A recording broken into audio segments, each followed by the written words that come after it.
Pascale Mollo fait de la communication non violente sa spécialité depuis plusieurs années. Pour les étudiants du SCUC, elle donne des leviers concrets pour faire face à des situations que vous pouvez rencontrer au quotidien. Dans le podcast d'aujourd'hui, nous revenons sur l'importance pour tous du regard des autres. On a besoin de prendre le temps pour se créer sa propre personnalité. On peut parler du sentiment d'avoir la peur finalement d'être jugé par l'autre. On l'a dit, quitter la peur du regard de l'autre, c'est un peu la thématique de ce podcast.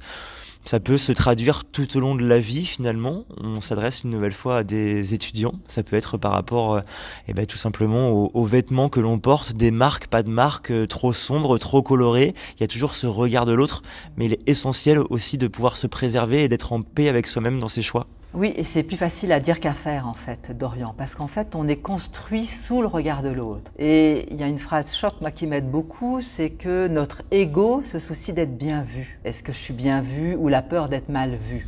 Donc vous voyez dans cette expression qu'on est en permanence en fait sous le regard de l'autre. Le petit enfant, en fait jusqu'à l'âge de 2 ans, si vous regardez des tout petits, si les étudiants ont des petits frères ou des petites sœurs ou des petits neveux, en fait regardez-les, ils sont complètement insouciants. Ils ont cette insouciance de l'enfant.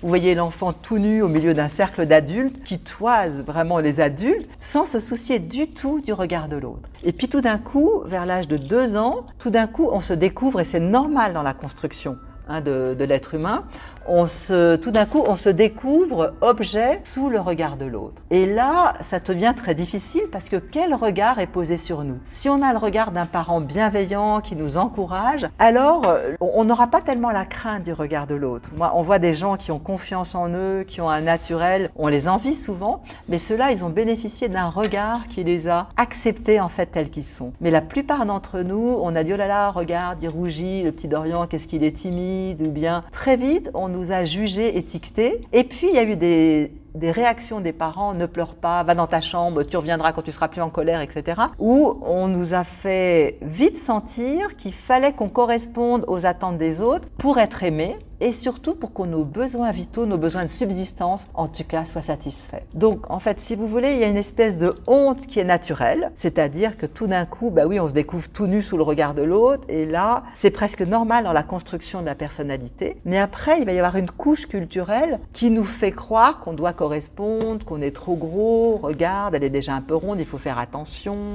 Tout de suite, il y a des messages qui vont nous faire croire qu'on n'est pas OK et que pour être accepté, pour appartenir à un groupe et pour que nos besoins vitaux de subsistance, d'appartenance, d'acceptation soient nourris, il faudrait qu'on corresponde. Donc ça devient un poids énorme. Après ça, à l'adolescence, c'est les vêtements, parce qu'à l'école, le poids du conditionnement est énorme. Et si on n'a pas tel cartable, si on n'a pas les fameuses Nike, on va être catalogué et ne pas appartenir. J'ose dire aujourd'hui, du haut de ma soixantaine d'années, que petite, j'ai volé, je l'ai rarement dit, mais j'osais pas demander, je voulais avoir une chemise Lacoste en fait, comme mes copines, notamment pour aller aux Jeannettes, au groupe, alors que ma mère, parce qu'on était nombreux, m'achetait des t-shirts chez Tati et c'était pas le même bleu.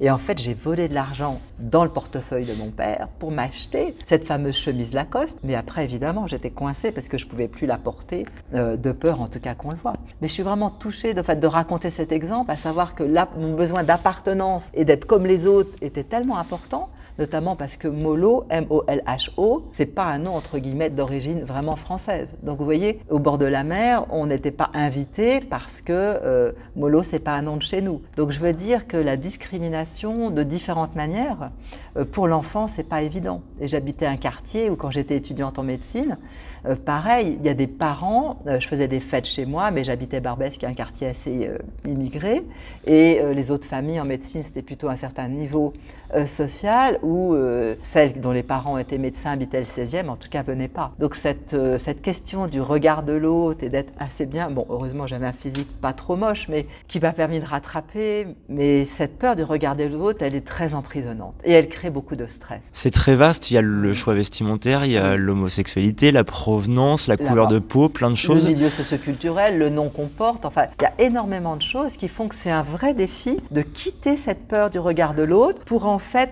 revenir en tout cas à reconnaître le sens de notre propre valeur, de notre valeur, j'ai envie de dire universelle en tant qu'être humain, indépendamment en fait du regard. Donc première chose, c'est de prendre conscience du poids du regard de l'autre. Et puis, moi, ce que je trouve soutenant, c'est de se rappeler des regards bienveillants qui ont été portés sur nous. Et par chance, la plupart d'entre nous, il y a bien eu un regard d'un enseignant. C'est ça qui permet la résilience. C'est le regard d'un enseignant, d'un ami, d'un chef scout, enfin, d'un adulte qui a posé un regard bienveillant sur nous. Et si on peut s'y relier, alors on va pouvoir porter de soi à soi un regard bienveillant. Il faut s'appuyer sur le positif, même s'il est minoritaire finalement, pour essayer de lutter contre le négatif. Oui, et vraiment, du coup, on parlait tout à l'heure de l'appartenance aussi à une communauté, mais la communication non violente va nous permettre de reconnaître toutes les croyances qu'on s'est forgées ou toutes les croyances qu'on a ingurgitées du fait de ce conditionnement, en tout cas collectif, et le fait de les nommer, ces croyances, de les reconnaître, ça va déjà permettre de prendre de la distance. La croyance qu'il faut être mince, la croyance par rapport au poids.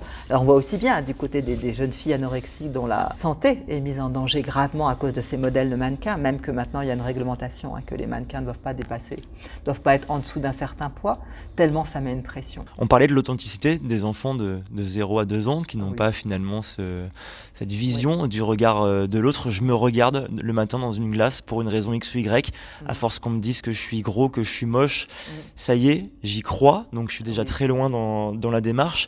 Comment m'accepter et aussi pas obliger, mais permettre aux autres de m'accepter aussi.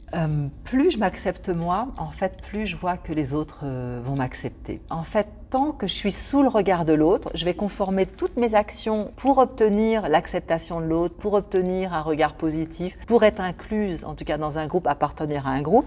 Et dans ce cas-là, je me quitte moi-même. Donc, quelle va être la clé ? Déjà d'écouter un podcast comme celui qu'on est en train de faire. Je pense que ça m'aurait aidé plus jeune, qu'on me démontre le mécanisme, qu'on me dit, écoute, c'est normal que tu aies envie d'avoir cette chemise, c'est normal que tu aies envie d'appartenir aux autres, mais j'aurais aimé qu'on me dise, voilà, c'est pas parce que tu as un t-shirt de chez Tati et une jupe faite par ta mère plutôt que l'uniforme que tu vaux moins. Donc c'est quand même des paroles d'adultes, des paroles de personnes qui ont autorité, qui peuvent en tout cas restituer ça. Mais pour les étudiants qui nous écoutent, c'est déjà en prendre conscience et puis apprécier en tout cas la différence. Si moi-même je commence par accepter l'autre comme il est, par me relier à ce que je vois de beau chez l'autre, parce que j'apprécie chez l'autre, peu à peu ça va m'aider aussi moi-même à porter ce regard en tout cas sur moi.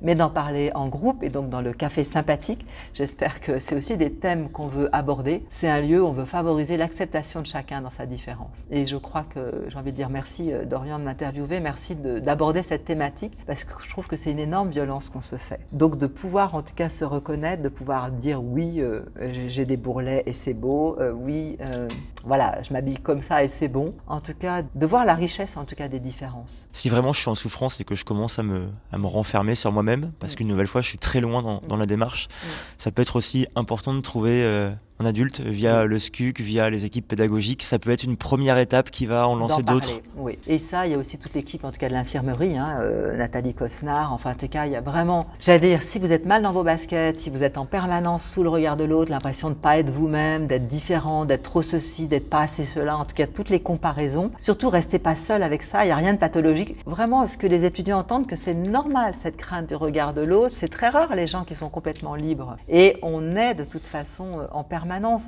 Notre visage, moi-même je ne le vois pas mon visage, c'est que vous qui le voyez. Notre regard il est là aussi, en tout cas pour l'autre. Et si au lieu de se soucier d'être bien vu, on pouvait se soucier de rayonner quelque chose d'unique qu'on est.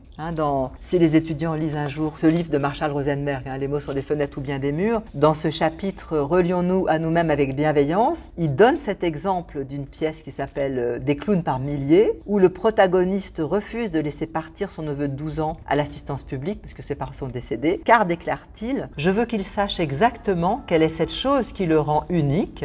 Sinon, lorsqu'elle commencera à lui échapper, il ne s'en apercevra pas. Je veux qu'il garde les yeux ouverts et qu'il voie les possibilités illimitées qui s'offrent à lui. Je veux qu'il sache que cela vaut bien la peine de bousculer un peu le monde lorsqu'on le peut, et je veux qu'il connaisse l'importante raison, subtile et dissimulée, pour laquelle il est arrivé sur Terre sous la forme d'un être humain et non d'une chaise. » Donc vous voyez, on peut se soucier davantage de d'offrir au monde ce quelque chose d'unique qu'on a. Oui, notre différence, notre grand nez, peut savoir notre couleur de peau, le milieu, la richesse du milieu dont on vient, et résister au conditionnement. Donc davantage se soucier de rayonner ce quelque chose d'unique, le talent qu'on a, plutôt que d'être bien vu ou de correspondre aux attentes des autres. Donc je sais que, j'ai envie de dire aux étudiants qui nous écoutent, je sais que c'est un chemin. On a des écoutants, moi-même Pascal Mollo, je peux offrir de l'écoute, mais Nathalie Cosnard, l'infirmerie. En tout cas, restez pas seul avec cette idée-là. Quittons ce regard de l'autre, ou en tout cas, développons des regards bienveillants les uns sur les autres. Un jour, j'étais dans le métro, et un peu tard à Paris, et il y avait vraiment un mec qui avait des tatouages, mais j'étais là, mais fascinée, quoi. Il y en avait sur tout le corps, donc tu vois. Et il me dit, qu'est-ce que t'as, elle vous plaît pas ma gueule, vous avez quelque chose contre moi, enfin, prêt à m'agresser, quoi. Et j'ai dit, non, pas du tout, je suis juste fascinée. Voilà, mais je voyais immédiatement, la personne sentait mon regard comme une agression, parce qu'on a tellement plus l'habitude de regards agressifs ou qui jugent, quoi. Peut-être que pour s'affranchir de cette peur du regard de l'autre, on peut déjà aussi commencer nous-mêmes par porter un regard bienveillant, en tout cas sur les autres. D'autres podcasts réguliers sous forme de boîte à outils vous seront proposés prochainement. L'objectif est de vous donner des leviers concrets pour faire face, via la communication non violente, à une situation concrète que vous pouvez rencontrer.